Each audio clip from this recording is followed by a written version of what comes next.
दुआ करने या अल्लाह जिमीदार खुशहाल होवे, फिर साडी मार्केट स्टैंड होवेगी, वरना एक दफ़ा बिल्कुल 0-0 हो गई है। कोई गाहक नहीं है, कोई खरीदार नहीं है। इत्थों तक कि टैलीफोन भी एक दिन च एक दफ़ा नहीं आता कि कोई रेट ही पूछ ले कि की रेट। सुबह 10 बजे आते हैं, शाम को मगरब पढ़ के घर टुर जाते हैं। 1 रुपए का काम नहीं है। टैक्स की करेगा? टैक्स तो तद ही करेगा जिमीदारों को होर भी चीज़ चो रिलीफ मिले। जे टैक्स ही लाना सी तो फिर ग्रीन स्कीम ना लाते, गौरमेंट के नाल अपना हथ मिलाते, उन्होंने कहते यार इन्ना तुसीं काम करो, इन्ना असीं करने हैं। जिमीदार का बोझ हौला हो जाएगा, हर आदमी को ये चीज़ मिल जाएगी। 37 लाख ते 7,000 का ट्रैक्टर है जी। असीं आने गाहक साडे कोले आवे 37,000 सस्ता देंगे कंपनी नालों। मकसद 36 लाख ते 80,000 का भी देने को तैयार हाँ। ट्रैक्टर भी फ्रैश 11वें महीने का। लेकिन गाहक जिहड़ा मंडी दे विच बिल्कुल नहीं है, मंडी च जान नहीं हैगी। मंडी दे विच इहो जिहे हालात ने कि शोरूम के मालिक ने 150 ट्रैक्टर वाले वो भी इस वक्त जिहड़े ना अपनी जगह ते बह के बिल देण तो भी जिहड़ा औखा। कणक नहीं हुई, मूंजी नहीं हुई तो उन्हें 37-38 लाख रुपया कितों इकट्ठा कर लेना? दरख्तां नालों तो नहीं इकट्ठा करके ले आना। इस वास्ते ये ग्रीन स्कीम भी जिहड़ी है ना कुरानंदाजी हो गई है, लेकिन लैण वाले लोग 10 लाख भी मुश्किल हो गए। दोस्तों अपना चैनल पीके यूट्यूब चैनल खुश आमदीद। दोस्तों अज असीं मौजूद हाँ जी मियाँ ट्रैक्टर शोरूम लाहौर।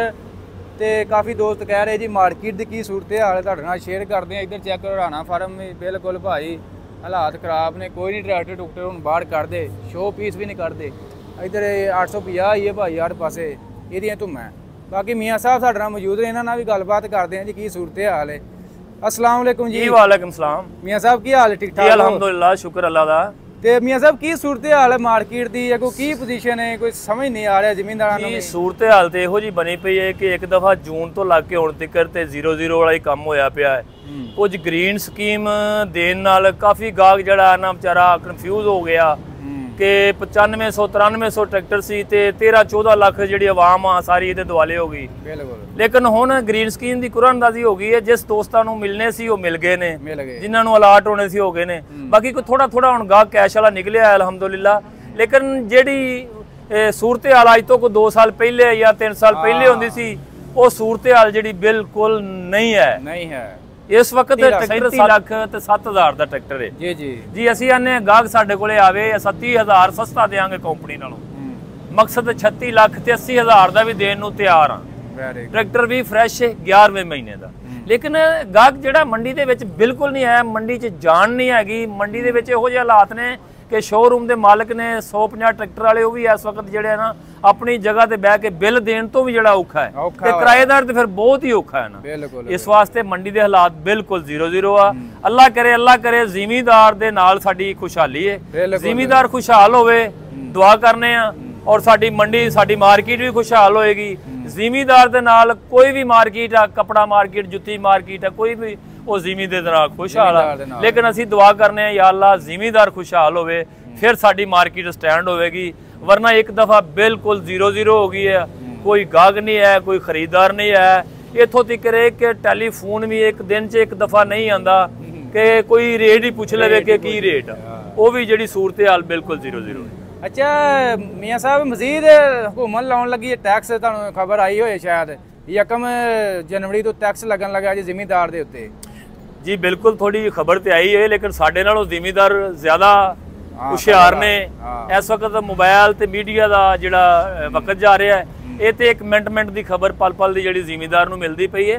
लेकिन जिहड़ी है सबसिडी वाला ग्रीन ट्रैक्टर देता है ना सर जी, 2-3 साल तो ही नहीं मुकना।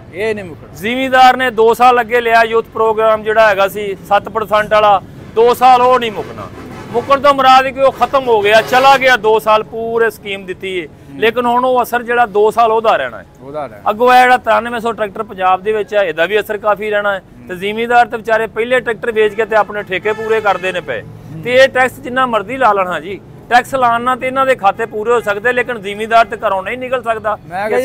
अगर टैक्स लग गया तो बिल्कुल ही बेड़ा बह जाना। मैं ना जी टैक्स लग गया ना तो जिमीदार जिहड़ा इस वक्त मर गया बिल्कुल ही। पुराने ट्रैक्टर वाले पासे लोग हौली हौली जाते हैं, जिन्नी किसी को गुंजाइश होनी।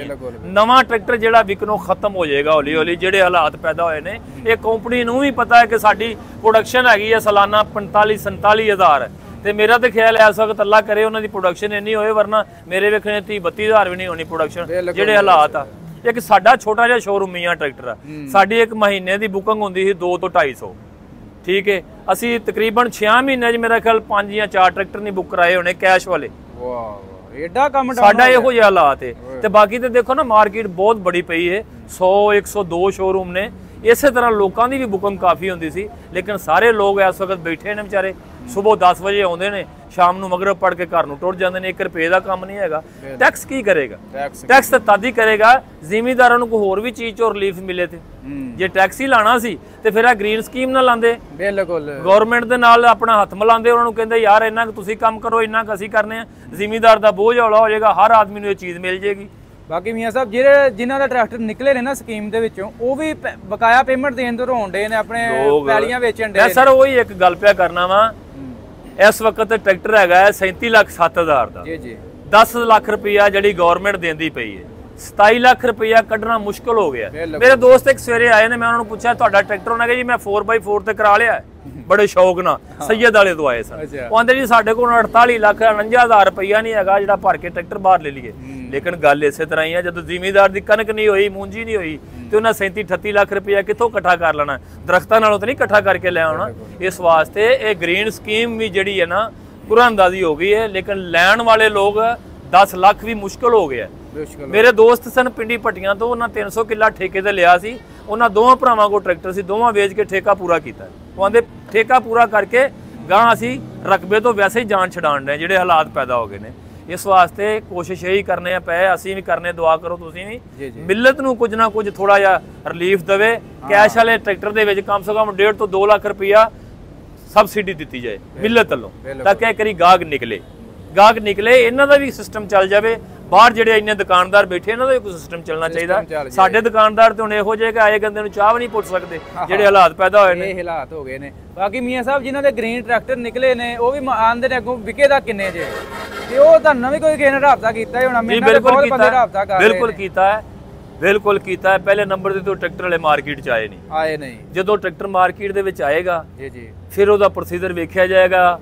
ਇਹ ਗਵਰਨਮੈਂਟ ਇਹਨੂੰ ਸਿਰਫ ਚਲਾਉਣ ਵਾਸਤੇ ਦਿੰਦੀ ਹੈ ਜਾਂ ਗਵਰਨਮੈਂਟ ਇਹਦੇ ਮਗਰ ਪਿੱਛੇ ਤਫਤੀਸ਼ ਨਹੀਂ ਕਰਦੀ, ਇਹ ਵੇਚ ਕੇ ਘਰ ਚਲਾ ਜਾਏ, ਲੱਖਪਤੀ ਹੋ ਜਾਏ, ਜੋ ਮਰ। ਇਹ ਫਿਲਹਾਲ ਕਹਿ ਕੁਝ ਨਹੀਂ ਸਕਦੇ। ਕੱਲ ਇੱਕ ਬੰਦਾ ਮੇਰੇ ਕੋਲ 4x4 ਟਰੈਕਟਰ ਲੈ ਕੇ ਆਇਆ, ਉਹਨੇ ਕਿਹਾ ਜੀ 38,49,000 ਜਮ੍ਹਾਂ ਕਰਾ ਦਿਓ ਤੇ ਮੈਂ ਟਰੈਕਟਰ ਜਿਹੜਾ ਕਢਾ ਕੇ ਤੁਹਾਨੂੰ ਦੇ ਦੇਣਾ। ਮੈਂ ਉਹਨੂੰ ਇਹ ਕਿਹਾ ਕਿ ਤੇਰੀ ਜ਼ਮਾਨਤ ਕੌਣ ਲਏਗਾ, ਕਿਉਂਕਿ ਟਰੈਕਟਰ ਤੇ ਤੈਨੂੰ ਦੇਣਾ ਹੈ ਮਿਲਤ ਨੇ ਜਾਂ ਗਵਰਨਮੈਂਟ ਨੇ, ਪੈਸੇ ਅਸੀਂ ਭਰ ਦਈਏ। ਤੂੰ ਟਰੈਕਟਰ ਪਿੰਡ ਲੈ ਕੇ ਟੁਰ ਜਾਵੇਂ, ਅਸੀਂ ਤੇਰੇ ਪਿੱਛੇ ਲੱਗੇ ਫਿਰਾਂਗੇ। ਟਰੈਕਟਰ ਮੁਸ਼ਕਲ ਹੋ ਜਾਂਦਾ। ਇਸ ਤਰ੍ਹਾਂ ਚੀਜ਼ ਜਦੋਂ ਆਏਗੀ ਮਾਰਕੀਟ ਦੇ ਵਿੱਚ, ਮੇਰੀ ਅੱਖਾਂ ਦੇ ਸਾਹਮਣੇ ਮੈਂ ਉਹਦਾ ਰੇਟ ਲਾਵਾਂਗਾ। ਉਹਦਾ ਮੈਂ ਲਾਵਾਂ 37 ਲੱਖ, ਮੈਂ ਉਹਦਾ ਲਾਵਾਂ 33 ਲੱਖ, ਲੇਕਿਨ ਮੇਰੀ ਅੱਖਾਂ ਦੇ ਸਾਹਮਣੇ ਚੀਜ਼ ਆਏਗੀ ਫਿਰ ਉਹਦਾ ਰੇਟ ਲੱਗੇਗਾ। ਬਾਕੀ 3 ਸਾਲ ਤੋਂ ਪਹਿਲਾਂ ਭਾਈ ਉਹ ਵੇਚ ਵੀ ਨਹੀਂ ਸਕਦਾ, ਇਹ ਵੀ ਪਾਲਿਸੀ ਇਹਨਾਂ ਰੱਖੀ ਹੈ। ਬਿਲਕੁਲ, ਇਹ 'ਚ ਕੋਈ ਸ਼ੱਕ ਵਾਲੀ ਗੱਲ ਨਹੀਂ। ਕਈ ਤਾਂ ਲੋਕ ਬੜੇ ਖੁਸ਼ ਨੇ ਕਿ ਸਾਡਾ ਟਰੈਕਟਰ ਨਿਕਲ ਆਇਆ, 10 ਲੱਖ ਗਵਰਨਮੈਂਟ ਨੇ ਦੇਤਾ, 3 ਲੱਖ ਉਧਰੋਂ ਟੁਕਦਾ, 13 ਲੱਖ ਦੀ ਸਾਡੀ ਦਿਹਾੜੀ ਲੱਗ ਜਾਣੀ।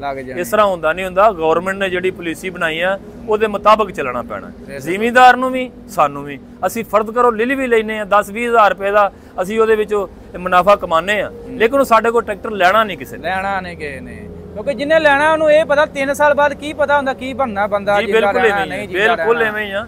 ਟਰੈਕਟਰ ਨੂੰ ਚੱਲਦਾ ਦੇਖਣਾ ਹੈ ਗਵਰਨਮੈਂਟ ਨੇ।